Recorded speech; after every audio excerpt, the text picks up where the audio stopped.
സകലം രാധാകൃഷ്ണാർപ്പണമസ്തു. രാധേ രാധേ. ശ്രീകൃഷ്ണ ശരണം മമ. അഖിലഗുരു ഭഗവൻ നമസ്തേ. ഭാരതത്തിൽ അതിപുരാതന കാലം മുതൽക്ക് തന്നെ ആചരിച്ചു വരുന്ന വ്രതമാണ് ഏകാദശി. വ്രതങ്ങളിൽ വെച്ച് ഏറ്റവും ശ്രേഷ്ഠവുമാണ് ഏകാദശി വ്രതം. ഏകാദശീന്ദ്രിയ പാപം യത്കൃതം ഭവതി പ്രഭോ ഏകാദശോപവാസേന യത് സർവം വിലയം പ്രജേതും. ഇതിൻ്റെ അർത്ഥം, അല്ലയോ മഹാത്മാക്കളെ, നാം 11 ഇന്ദ്രിയങ്ങളാലും കണ്ണ്, ചെവി, മൂക്ക്, നാക്ക്, ത്വക്ക് എന്നീ ജ്ഞാനേന്ദ്രിയങ്ങളാലും കയ്യ്, കാല്, വായ, ഗുഹ്യം, ഗുദം എന്നീ കർമ്മേന്ദ്രിയങ്ങളാലും സുമനസ്സാകുന്ന 11ാമത്തെ ഇന്ദ്രിയങ്ങളാലും പാപം ചെയ്യുന്നു. എന്നാൽ ഏകാദശി വ്രതാനുഷ്ഠാനങ്ങളെ കൊണ്ട് അവയെല്ലാം നശിച്ചു പോകുന്നു എന്ന് ബ്രഹ്മനാഥ പുരാണത്തിൽ വ്യക്തമാക്കുന്നുണ്ട്. മഹാവിഷ്ണുവിൻ്റെ പരമപ്രീതിക്ക് പാത്രീഭവിക്കാനുള്ള വ്രതമാണ് ഏകാദശി. ഒരു വർഷം നീണ്ടു നിൽക്കുന്ന വ്രതമാണിത്. സാമത്സരിക ഏകാദശി വ്രതം എന്ന് ബ്രഹ്മനാരദ പുരാണത്തിൽ പറയുന്നുണ്ട്. എല്ലാ മാസത്തിലും 2 ഏകാദശി വെച്ചുണ്ട്. കറുത്ത വാവ് കഴിഞ്ഞ് വരുന്ന 11ാം ദിവസം വെളുത്ത പക്ഷ ഏകാദശിയും വെളുത്ത വാവ് കഴിഞ്ഞ് 11ാം ദിവസം വരുന്നത് കറുത്ത പക്ഷ ഏകാദശിയുമാണ്. അങ്ങനെ ഒരു മാസത്തിൽ വെളുത്ത പക്ഷത്തിലും കറുത്ത പക്ഷത്തിലുമായി 2 ഏകാദശി വരുന്നു. 32 ചന്ദ്രവർഷം വരുമ്പോൾ ഒരു മാസം അധികമായി വരുന്നു. ഈ അതിമാസത്തിൽ 2 ഏകാദശി കൂടി ചേർന്ന് 26 ഏകാദശി വ്രതങ്ങളായി വരുന്നു. ഏകാദശിയും ദ്വാദശിയും ചേരുന്ന നാൾ മഹാവിഷ്ണുവിൻ്റെ സാന്നിധ്യം ഭൂമിയിൽ ഉണ്ടാകും എന്നാണ് പറയപ്പെടുന്നത്. അതുകൊണ്ട് ഇതിനെ ഹരിവരാശ്രം എന്ന് പറയുന്നു. അതുകൊണ്ട് ഏകാദശി നോൽക്കുന്ന എല്ലാവരും തന്നെ ഈ ഹരിവാസ സമയത്താണ് കൂടുതൽ നാമജപങ്ങളും പ്രാർത്ഥനകളും അർപ്പിക്കേണ്ടത്. ഈ പുണ്യ അവസരത്തിൽ യജ്ഞങ്ങളും മറ്റു പുണ്യകർമ്മങ്ങളും ചെയ്യുന്നത് ഉത്തമമാണ്. കറുത്ത പക്ഷ ഏകാദശി ഋതുകർമ്മങ്ങൾക്ക് ഏറ്റവും ശ്രേഷ്ഠമാണ്. വെളുത്ത പക്ഷത്തിലെ ഏകാദശി വിഷ്ണു പ്രീതിക്ക് പ്രസിദ്ധമാണ്. നമ്മൾ മനസ്സിലാക്കാൻ പോകുന്നത് നിർജ്ജല ഏകാദശിയെക്കുറിച്ചാണ്. എല്ലാ വ്രതങ്ങളിൽ വെച്ച് ഏറ്റവും മികച്ചതാണ് നിർജ്ജല ഏകാദശി. ഈ വ്രതം 24 ഏകാദശിയുടെ തുല്യ ഫലം നൽകുന്നു. ഈ ദിവസം സർവ്വ ഐശ്വര്യങ്ങളുടെ നാഥനും ആപൽബാന്ധവനും ഭക്തവത്സലനുമായ ഭഗവാൻ ശ്രീഹരിയെ ആചാരപൂർവം ആരാധിക്കുകയും വ്രതകഥ വായിക്കുകയും വേണം.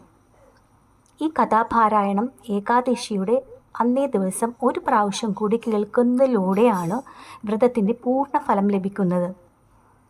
ഈ വ്രതം വളരെ ശുഭകരമായി കണക്കാക്കപ്പെടുന്നു. എല്ലാവരും ഈ വ്രതം അനുഷ്ഠിക്കേണ്ടതാണ്. ഈ അനുഷ്ഠാനത്തിലൂടെ എല്ലാവിധ പാപങ്ങളിൽ നിന്നും മോചനം ലഭിക്കുന്നു എന്നാണ് വിശ്വാസം. കുടുംബത്തിൽ ഐശ്വര്യം വർദ്ധിക്കുന്നു, എല്ലാ വിഷമങ്ങളും നീങ്ങുന്നു, സന്തോഷവും സമാധാനവും സമൃദ്ധിയും കളിയാടുന്നു, ഭാഗ്യം കൂടുന്നു. വിശ്വാസമനുസരിച്ച് ഈ ഏകാദശി അനുഷ്ഠാനം മരണാനന്തര മോക്ഷത്തിലേക്ക് നയിക്കുന്നു. ഇനി വ്രതകഥ കേൾക്കാം. പഞ്ചപാണ്ഡവരിൽ ഭീമനെടുത്ത ഏകാദശിയാണ് പാണ്ഡവ ഏകാദശി. പാണ്ഡവ ഭീമ ഏകാദശി എന്നും പാണ്ഡവ നിർജ്ജല ഏകാദശി എന്നും പറയുന്നു. ബ്രഹ്മവൈവർത്ത പുരാണം നിർജ്ജല ഏകാദശിയുടെ കഥ ഇങ്ങനെ വിവരിക്കുന്നു.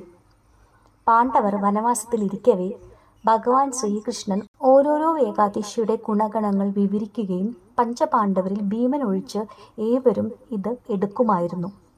ഭക്ഷണപ്രിയനായിരുന്ന ഭീമന് വിശപ്പ് സഹിക്കാൻ പറ്റാത്തതിനാൽ അദ്ദേഹത്തിന് ഏകാദശി എടുക്കാനൊരു ഉപായം ആരാഞ്ഞു വ്യാസമുനിയെ സമീപിച്ചു. അദ്ദേഹം വർഷത്തിൽ ഒരു ദിവസം നിർജ്ജല ഏകാദശി എടുക്കാൻ ഉപദേശിച്ചു. ഇത് കേട്ട് വ്യാസനോട് താഴ്മയോട് അഭ്യർത്ഥിച്ചു, പിതാമഹ, എൻ്റെ സഹോദരന്മാരും ദ്രൗപദിയും എല്ലാവരും ഈ വ്രതം എടുക്കുന്നുണ്ട്. എനിക്കിത് എടുക്കണമെന്ന് അതിയായ ആഗ്രഹമുണ്ട്.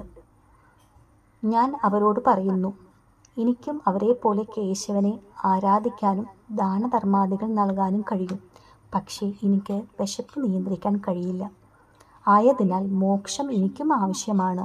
എനിക്കും ആഗ്രഹമുണ്ട്. ഒരു പ്രതിവിധി ഉപദേശിച്ചാലും. അപ്പോൾ വ്യാസമുനി പറഞ്ഞു, ഹേ വായുപുത്ര, മഹാഋഷിമാരും മഹത്തുക്കളും ധാരാളം ഗ്രന്ഥങ്ങൾ രചിച്ചിട്ടുണ്ട്. അത് പാലിച്ചാൽ എല്ലാവരും സ്വർഗം ലഭിക്കുന്നതാണ്. ഹേ മകനെ, നിനക്ക് മുഴുവൻ ഏകാദശി എടുക്കാൻ പറ്റിയില്ലെങ്കിലും ഒരു നിർജ്ജലം മാത്രം എടുക്കുക. അത് നിനക്ക് മറ്റു 24 ഏകാദശിയുടെ ഫലം നൽകും. ഇത് ജ്യേഷ്ഠമാസത്തിലെ ശുക്ലപക്ഷ ഏകാദശിയും മിഥുന സംക്രാന്തിക്കും വൃഷഭ സംക്രാന്തിക്കും ഇടയിലാണ് വരുന്നത്. ഈ ദിവസം ഭക്ഷണം കഴിക്കരുത്. അങ്ങനെ ചെയ്താൽ ഉപവാസം നശിക്കുന്നു. സൂര്യോദയം മുതൽ അസ്തമയം വരെ വെള്ളം കുടിക്കുന്നു ഇല്ല എങ്കിൽ 12 ഏകാദശിയുടെ ഫലം ലഭിക്കും. അന്നേ ദിവസം സൂര്യോദയത്തിന് മുൻപേ എണീക്കുക. ദ്വാദശി ദിവസം പ്രാതःകാലേ എഴുന്നേറ്റ് അതിനുശേഷം വിശക്കുന്ന ബ്രാഹ്മണന് ഭക്ഷണം കൊടുത്തിട്ട് നീ കഴിക്കാവൂ. ഈ ഏകാദശി ഫലം എല്ലാ തീർത്ഥാടനങ്ങൾക്കും ദാനധർമ്മങ്ങൾക്കും തുല്യമാണെന്ന് ഭഗവാൻ തന്നെ എന്നോട് പറഞ്ഞിട്ടുണ്ടെന്ന് ഭീമൻ പറഞ്ഞു. ഒരു ദിവസത്തെ നിർജ്ജലീകരണം മൂലം ഉച്ച കഴിയുമ്പോഴേക്കും നമ്മൾ തളർന്നു തുടങ്ങിയിട്ടുണ്ടാകാം. ഒന്ന് വഴക്കടിക്കുവാനോ കുറ്റം പറയാനോ ദേഷ്യപ്പെടാനോ ആവത് ഉണ്ടാകുകയില്ല. ഇതിനെയാണല്ലോ നിസ്സംഗത്വം എന്ന് പറയുന്നത്. ഈ നിർജ്ജല ഏകാദശി വേണമെങ്കിൽ എടുക്കാവുന്നതാണ്, നിർജ്ജലീകരിച്ചുകൊണ്ട്, അല്ലെങ്കിൽ എടുക്കാതിരിക്കാം. എടുക്കുകയാണെങ്കിൽ പൂർണ്ണമായി ഉപവസിച്ചുകൊണ്ട് എടുക്കുക. ഈ നിസ്സംഗത്വത്തിൽ നിന്നാണ് നിശ്ചല തത്വം ഉണ്ടാകുന്നത്. ഇത് ഉണ്ടെങ്കിൽ മാത്രമേ ഒരു ഭക്തന് അവൻ്റെ അഹങ്കാരം വെടിഞ്ഞ് ഭഗവാന്റെ അടുത്ത് എത്തുവാൻ സാധിക്കൂ. ഇല്ലെങ്കിൽ വീണ്ടും ജനിക്കുകയും മരിക്കുകയും വീണ്ടും അധകൃത യോനിയിലൊക്കെ ജനിച്ച് ജീവിച്ചിരിക്കുമ്പോൾ തന്നെ നരകയാതന അനുഭവിക്കേണ്ടി വരുന്നത്. മോഹങ്ങൾ അവശേഷിച്ചാൽ ഭൂമിയിൽ നിന്ന് ഒരിക്കലും പോകുവാൻ സാധിക്കില്ല. ഇത് ഒരു കണക്കിന് നമ്മൾ നമ്മളെ തന്നെ കൺട്രോൾ ചെയ്യുകയാണെന്ന് മനസ്സിലാക്കണം. നമ്മൾ എന്താണെന്നും നമ്മൾ എവിടെ നിന്ന് വന്നതാണെന്നും നമ്മൾ എന്തായി മാറണമെന്നും നമ്മളെ മനസ്സിലാക്കി തരുന്നു. നമ്മുടെ ശരീരത്തിന് തേജസ്സും ആരോഗ്യം നൽകുന്നത് ഭക്ഷണമാണെങ്കിൽ ആ സൂക്ഷ്മ ശരീരത്തിന് ഓജസ്സും ആർജവും നൽകുന്നതാണ് ഈ വ്രതചര്യകൾ, ധ്യാനം എന്നിവയൊക്കെ. ഓരോ ഏകാദശിയും നമുക്ക് പ്രത്യേകം ചൈതന്യത്തെ വർദ്ധിപ്പിക്കുന്നു. എത്ര നെഗറ്റീവായ ആളെയും പോസിറ്റീവ് ആക്കാനുള്ള അവസരം, ഭാഗ്യഹീനർക്ക് ഭാഗ്യം ലഭിക്കുവാനുള്ള അവസരം, യൂട്ടിലിറ്റാരിയൻ മനോഭാവത്തെ ഉണ്ടാക്കുന്നു.